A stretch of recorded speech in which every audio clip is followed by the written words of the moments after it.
Welcome back, metal scrap collectors and loot goblins. Today I bring you another epic cast in a beautiful game called Beyond All Reason. And tonight, an 8v8 slugfest. Red opening out in the sea, starting off early with a few ships here looking to do devastating damage and send this green player back to the Shadow Realm where he crawled out of. Right now there is no ship to counter his frigate, and he needs assistance. He needs it now, as this shipyard is looking like a walking graveyard. This ship, while it's underground, he's trying to burst this thing down as fast as possible. Boom, baby. One ship is down, the commander putting out that damage more than I'm growing hair nowadays, and it's cooking. But the shipyard has fallen for two ships. That is totally worth it, as now C belongs to the red player. And as we zoom out here, the map is starting to unfold, just like you should be unfolding to that subscribe and like button, as I'm always going to be giving you the best Beyond All Reason content. But as the map continues to progress, the pawns, the grunts out here fighting in no man's land. Let me explain to you a few quick mechanics of Beyond All Reason. Metal makes the world go around. You need them, you need to use it and abuse it. It comes from these metal extractors. Secondary resource is energy, which allows you to keep up your metal production. Your energy is kind of scaled along the line of how much metal you're producing at one time. There's a comm bomb coming in hot, boys. Boom, baby. That's what I call a free charity donation, boys. Grab your spoons, grab your forks. This man just gave us a one-way ticket to a 1K band in the bank. There's 1.2 thousand metal donation on red side of the map. This is massive. That brings us to another mechanic of Beyond All Reason, the reclaim. Whenever a unit dies, it'll drop 60 to 70% of the total metal it took to produce that. That's for any unit and any structure. The pawns are just looking to continuously poke and prod. Both teams just want to grab a couple units in the backline, as these two grunts have made it through. 3%, 1%, that is my mental sanity right there in the works. The graveyard are trying to suck them both dry. Same with this, get it down to 0%. They got deconstructed live. That's gotta be painful. Can I get some F's in the chat, boys, as they just went to Robot Jesus? And I hope they're going to heaven and not the other dark place. Emperor Stemper on the right flank here, looking to slowly push. At the start of the game, in Beyond All Reason, loot goblins, metal scrap collectors like to usually hold their line and prevent any leakages. Right now, that seems to be what both teams are doing, as somehow Stud Lewis throwing so hard he should be in the Olympics. He should never allow green to re-enter C. This could be dire, as now he is once again contested and C is completely broken. I know commanders are dropping left and right, but don't worry, boys. The sea is where the action's at, as I'm thirsty to some more carnage. Scuttle looking to walk into the deep water, probably to suck off his brother in arms here, given the Glizzy Guzzler 9000, boys. Bro's about to make him go to the afterlife, not once but twice. Light, triple L, another commander has fallen, dude. Commanders are dropping like flies. There's too much action to keep up with. This match is insane. Grab your popcorn, grab your Cheetos, boys, because this one is about to get chaotic. Let's check over on the left flank, though, as the sea seems to be once again under control. Iris Stud, the second highest ranked player for red team here, the co-commander in action, holding his line, and he's holding it steady. Right now the game is completely even, and just one crack in the defense, one small misstep, and the game could be completely blown open. Like my will to go to work on Monday, boys. Can I get some F's in the chat for that? That is rough. Mr. Coconut, he's a big nut. Don't worry, he's got some nuts in his pants, and he's looking to hold strong here, as Irish Stud is trying to grab his warden, lock down the vicinity here, and make sure no one can slip by. Looks like the left flank is stabilizing. The sea has been completely rerouted, as Scuttles has destroyed. Commander destroyed the sea, and now the sea has completely fallen. What happened, boys? The sea was reds, it was then greens, then red again, and now blue has dominated Hook, the absolute lord and savior of this game. And now he has himself an all-you-can-eat metal buffet. And while he's eating good, gaining more weight than a 500-pound ordering 6 Big Macs at McDonald's, let's head over to the other side. Light is going to look to hold strong here as Purple has cracked the left flank. Scuttle coming in clutch. He needs a teammate and he needs it now. Pink is in dire need of assistance. Stud left the game. He went to go to therapy as that loss was traumatizing. Meanwhile though, the Maces shelling away here, holding strong. How about Pink on the right flank here? Pink gaining ground slowly but surely. What is Blue doing in the back though? He's just continuing building up his ball of little grunts, pawns. Game is continuing to develop over time here. Right now the bombers have been called in. Death from above, boys. Sound the alarm as Scuttle is no longer a walking commander but a walking corpse as boom goes the dynamite along with his hopes and dreams of conquering this game. That is what I like to call a huge throw.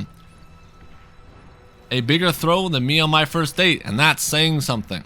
As now the front line is totally up to Ogar here as he's very quickly about to get 2v1 as Purple's units are way too far away from the front line where Pink only has to go half the distance. And in the back line here, the ships raining down death, boys, as this lab is about to crumble faster than me eating a chocolate chip cookie, because that is delicious. Just like this base, crumbling, falling. Oscar holding the front line solo here. Pink domination on the right flank here. Meanwhile, the left flank, a commander has just fallen.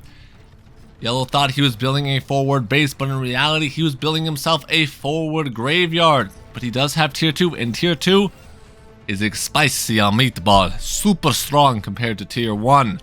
The trade extremely cost effective, and it looks like it was a double commander trade. The Fiends here to save the construction bot. A homie in action. Get this man a cookie because he deserves it. As those two Fiends saved that construction bot's life. I guess for robots, right? They wouldn't want cookies. They would want like oil or grease. I think they would want more oil or grease. Let me know down in the comments below. Love to hear your guys' thoughts. But meanwhile, the hill, the high ground, very important in RTSs, especially in a game like Beyond All Reason, as projectiles are more accurate when firing in a downward angle, making the high ground extremely hard to push into and extremely valuable to hold. So both teams here are forced to fight for this. Genesis about to charge up his big shot here. Will it fire? The 2 rockets fly through the sky, just like that soul. Into the clouds he goes, never to be seen again. Game is chaotic. Grab your popcorn, boy. This one's an absolute roller coaster as now Light is being forced up against the wall. Help him, step bro. He is stuck and he is looking juicy. Light. But this is a double-edged sword, remember, boys. As when you push in a game like Beyond All Reason, you leave behind a mountain of change. And his pockets right now are bone dry. If he's able to gather this metal safely, this could completely change the tide of the war. As the Shurikens are now called in, the gunships are here to support. This could be a massive blunder here. This could be a huge throw, I don't know yet, as the units have halted. Light saves his commander on 2% HP. His mental fortitude in the game right now, live. This is massive, as this allows 3,000 metal to be fed over to the red side, which previously looked dire. Now the lights are turning back on in the basement, and perhaps he will get a potato to eat tonight since he did save the front line. This is a good thing. As we zoom out though, the left flank here is pushing strong and hard. That tier 2 is starting to scale stronger than me on my steroids. This match is getting crazier than my caffeine overdose, and let me tell you, I've had 7 sprouts of espresso and 0 Fs to give, as this game is getting even more epic by the second. The Sheldons are shelling away, but they are slow, and they need some meaty boys in the front line to sacrifice themselves for the Sheldons to really shine. That's why you see stuff like Rovers here just trying to draw the fire and allow the more high damaging units such as Stoots. Oh, what a destruction! Never mind! That man blew that guy sky high! He's higher than a kite right now! That explosion was so big! Just like this man's Kahonga. The Warden locking down the fort here. He cannot push in. Now it just comes over to who can grab the reclaim. The Sheldons pushing back. The Rovers being sacrifices for zero reason. If I was in Cliggity's army, I'd be calling HR. I would not want to be a rover in his army. As this is happening, the right flank here is starting to crumble. Blue has come out of nowhere, out of the depths of the swamp, and he's looking. Grab this pink player and drag him down to the Mariana Trench, as the tier 1 spam is hard. It's hitting harder than my Monster Energy drink, boys. I'm so caffeinated I can't even speak properly anymore. Help, I might need an ambulance. The pawns though, the Centurions, Blue's army, huge. Pink, nothing left but despair. This man is a walking corpse, boys. Can we give him a salute, as he's about to become nothing but scrap metal and fuel to Blue's army, as Pink is slowly but satisfyingly dying on the right hand flank. Let's zoom over to the left side, as now Pink has a couple of Rocketeers here looking to push up, looking to get an advantage. They need something done on the left flank, or the game is going to crumble faster than my self-esteem on a dating app. These Sheldons pushing in. The thugs, the thug life ain't hitting no more, as boom, they're both down for the count. They're brothers in arms. They hold hands and they watch each other die. That is the homie you would always want. A zoom in on the right flank. The Pink finally helping the sea. The sea is gone, but it's a little bit too late, as Blue already has complete and utter domination over the current ocean. Sheldons are peppering these little skaters, but skaters just gonna be forced to watch and spectate. The left flank though, however, the fiends are hungry. They're looking crazy, and the flames will set them free, boys. The flames will set them free, as they plan to melt everything down into dust. The commander gets ran down by a bunch of feral rats gnawing at that booty, and there's nothing left but a wreckage of pain and memory. Even a lone rocket to salute his death, boys. Now Yellow, huge advantage, but the right hand flank here, as you can see, Blue pushing in hard and fast. Yellow needs to get something done, and he needs to get it done now. So we're gonna watch him, as this is where the game will decide. If he can get enough damage, the game will even out. If he stopped here, if he stopped dead in his tracks, this will be an FF boat in the making. The Sheldons though, getting the tier 2 left, that is massive, shutting down green. Mr. Coconut no longer has two big nuts, they're instead shriveled up raisins, as he just lost his balls. Fiends pushing in endlessly.